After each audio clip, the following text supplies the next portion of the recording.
Hi everyone, in front of me I've got LENOVO Legion Tab Gen 3, and let me share with you how to check for the software updates on this device.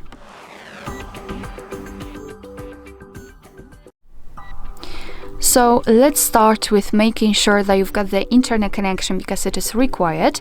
So make sure that you're connected with the Wi-Fi, and then let's enter the settings. Here in this left section, scroll down to the very bottom to find About Tablet. Let's tap on it, and as you can see here, we've got this red notification. So this is the first indicator that you've got the update pending.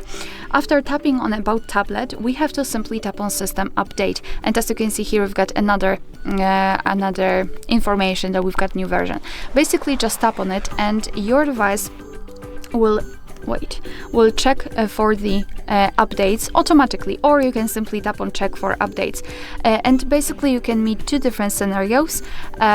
So we will have one where your software is up to date and there's nothing to download. Your device will of course show you the information about it, and the second one is right here in front of your eyes.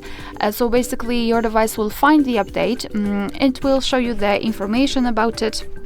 You can tap on update log, and here you've got the info, and basically just wait until your device will download the update and apply it to the system. Of course, you can pause download if you don't want to do it right now. Alright, so that will be all. Thank you so much for watching. Please hit the subscribe button and leave the thumbs up.